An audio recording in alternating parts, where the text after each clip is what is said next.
Mon nom est David Quintal et aujourd'hui, je vais te montrer comment prendre contrôle de la fiche Google Business de ton entreprise. Dans certains cas, la fiche Google Business de ton entreprise a été créée automatiquement par Google ou peut-être qu'elle a été créée par un ancien collaborateur ou un ancien employé ou peut-être même que tu l'as créée toi-même et puis tu n'as plus accès au compte avec lequel tu as créé la fiche Google Business. Donc, dans tous les cas, tu vas vouloir prendre contrôle de ta fiche Google Business pour pouvoir contrôler ce qui s'affiche sur la fiche Google Business, comme par exemple les heures d'ouverture, l'adresse, le numéro de téléphone, mais aussi pour pouvoir répondre aux commentaires que tu reçois des internautes.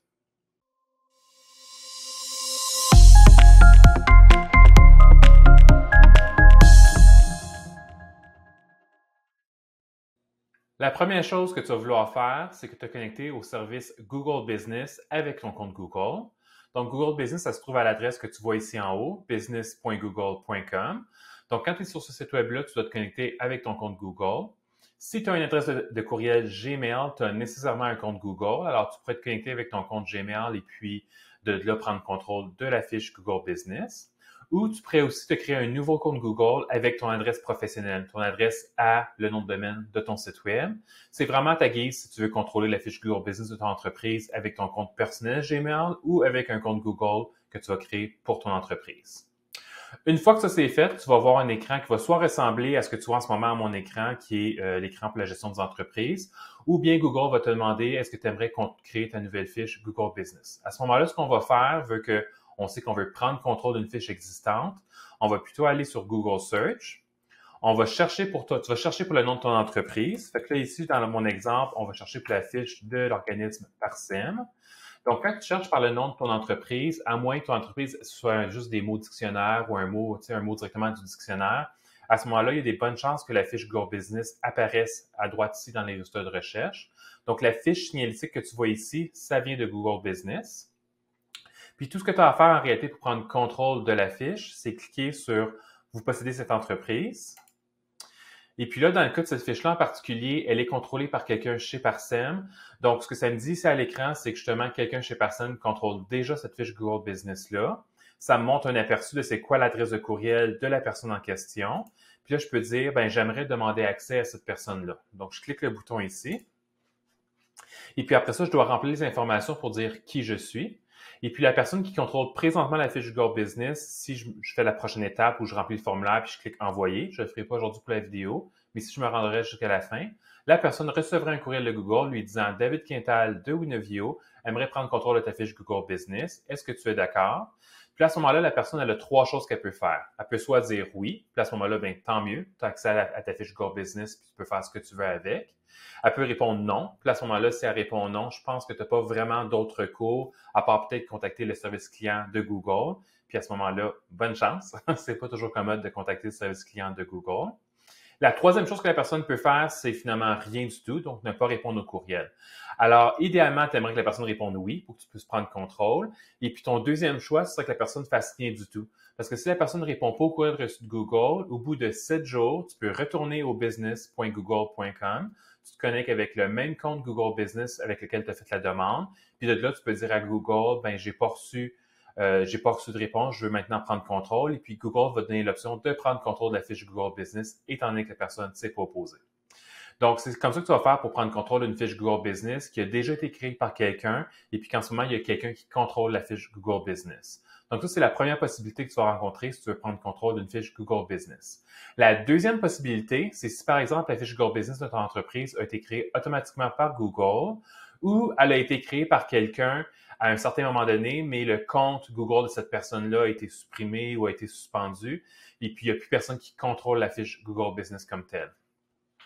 Donc, ce que j'ai fait tantôt avant qu'on démarre la vidéo, c'est que j'ai fait une recherche sur Google Maps, puis j'ai trouvé un restaurant à Jonquière qui a justement une fiche comme ça.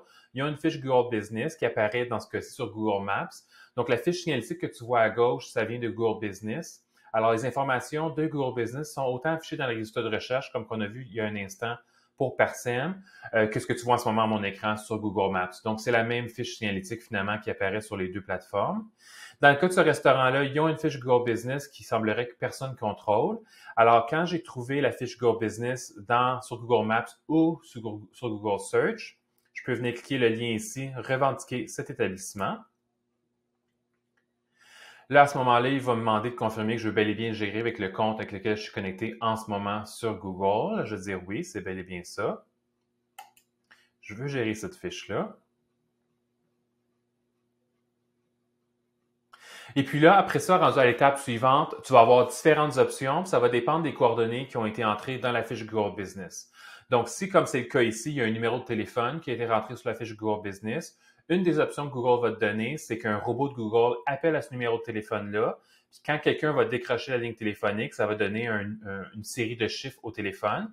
Et puis, si je clique sur Appel, c'est ce qu'il va faire. Le robot va appeler, il va dire ses chiffres au téléphone. Puis, à mon écran, ça va me demander « Rentre les chiffres que ça te dit au téléphone ». Donc, ça, c'est une des options. La deuxième option, c'est de recevoir le code par SMS. Donc, si jamais le numéro de téléphone qui est sur la fiche Google Business, c'est un numéro de mobile, tu peux recevoir le code par SMS aussi, par message texte. Donc, ça revient au même, que ce soit par téléphone, vocal ou par SMS. Le résultat est le même. Tu vas recevoir un code que tu vas rentrer sur le site de Google Business. Si jamais la fiche Google Business de ton entreprise a un numéro de téléphone qui est invalide, soit un numéro de téléphone qui est hors fonction ou un ancien numéro de téléphone auquel tu n'as plus accès, à ce moment-là, tu peux avoir d'autres options. Donc, tu vas cliquer sur plus d'options. Puis là, tout dépendant, encore une fois, c'est quoi les coordonnées qui sont sur la fiche Google Business, Google va te donner d'autres options. Généralement, l'autre option qu'il va te donner, ça va être d'envoyer une carte postale à l'adresse qui est sur la fiche Google Business. Donc, l'adresse physique, postale. Donc, il va envoyer une carte postale ou une lettre à cette adresse-là.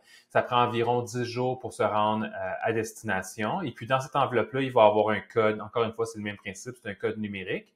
Donc, ce que tu vas faire, disons, dans 10 jours, quand tu vas recevoir la fiche, c'est que tu retournes au business.google.com. Tu te connectes avec le même compte Google avec lequel tu as fait la demande pour prendre le contrôle. Et puis, tu vas cliquer dans la liste tu vas voir un écran qui va ressembler à ça ici, excepté qu'ici, tu vas avoir le nom de l'entreprise pour laquelle tu as essayé de prendre contrôle de la fiche Google Business. Tu vas cliquer dessus, puis tu vas voir à ton écran un invite pour entrer le code de validation. Puis, une fois que tu vas rentrer ce code-là, le code que tu as reçu par le courrier postal, là, tu vas avoir le contrôle de la fiche Google Business. Donc, c'est vraiment pas plus difficile que ça, prendre le contrôle d'une fiche Google Business. Il suffit de la trouver dans les résultats de recherche Google ou la trouver sur Google Maps. Ensuite, tu cliques le lien pour prendre le contrôle. Puis, tout dépendant si quelqu'un a déjà le contrôle ou pas, ça peut être plus ou moins long parce que tu vas devoir soit attendre une réponse de la personne qui a le contrôle ou attendre un courrier postal de Google dans le cas que le numéro de téléphone n'est pas valide. Je vais faire une seconde vidéo pour donner suite à cette vidéo-ci qui est à propos de comment créer la fiche Google Business. Et puis dans cette vidéo-là, je vais donner un petit peu d'explication sur ce que tu peux mettre comme information dans la fiche Google Business. Donc, si tu prends le contrôle de ta fiche Google Business, ça va être utile pour toi aussi d'avoir cette information-là. Alors, je vais te voir dans la prochaine vidéo.